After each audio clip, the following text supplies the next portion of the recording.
It's 11 p.m. You're lying in bed, staring at your phone, feeling a sudden surge of total confidence. You set the alarm for 5 a.m. Tomorrow is the day the new life begins, the gym, the diet, and absolute productivity. Then the alarm actually rings. It's 5 a.m., the room is freezing, and that nighttime enthusiasm has vanished.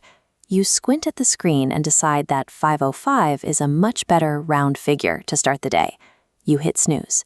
You wake up again at 9 a.m. with a jolt. Your hair is a mess, the morning plan is a total failure, and you're already behind on every commitment for the day.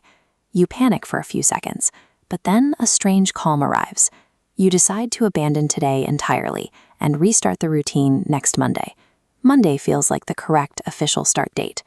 This sequence, the late-night ambition, the immediate morning failure, and the quick rationalization, is a shared human experience. We often misidentify this 30-second cycle as a simple lack of willpower. The struggle to wake up early suggests a biological mismatch rather than a flaw in your character or a lazy mindset. We are actually observing a predictable trap set by human neurochemistry. To dismantle this cycle, we have to look at the psychological autopsy of the brain's changing states between 10 p.m. and 9 a.m.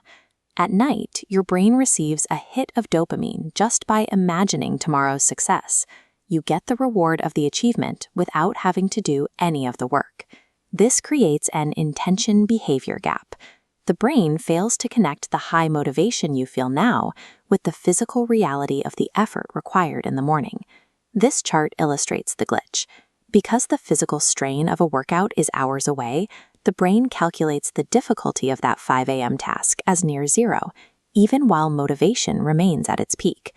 Nighttime motivation is a chemical illusion. It allows the mind to make promises that the groggy morning body is incapable of keeping. At 5 a.m., the alarm provides a jarring biological shock, often pulling you out of the middle of a deep sleep cycle. This triggers sleep inertia. You are in a heavy, chemically groggy state where standard cognitive functions are severely impaired. The prefrontal cortex, your center for logic and goals, is currently offline, requiring 30 minutes to boot up. Meanwhile, your primal brain is fully awake, prioritizing immediate physical comfort. When you snooze, this primal center hijacks the system before logic can intervene. This creates an imbalanced, losing biological fight. The primal drive for comfort is active and alert, while the center for discipline is still effectively unconscious. By 9 a.m., the logic center is finally awake, bringing with it a heavy load of stress and guilt over the morning's failure.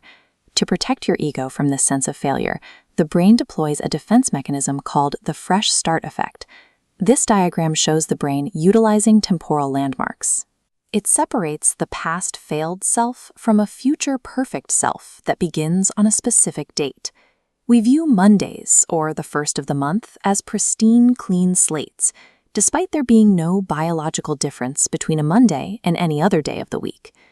Declaring next Monday functions as a psychological shield.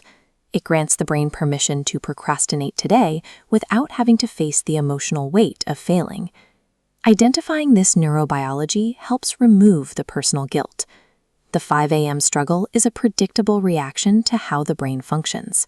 To break the loop, we have to accept that nighttime motivation will never carry us through the reality of the morning.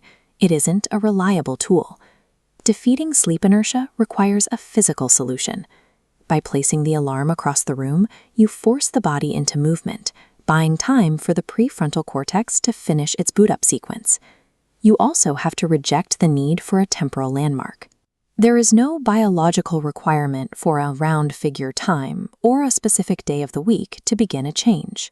Habit formation relies on the chaotic reality of starting whenever you are ready, even if that's a random Thursday at 9:14 a.m. The cycle ends by setting a realistic alarm, placing the phone out of arm's reach, and going to sleep without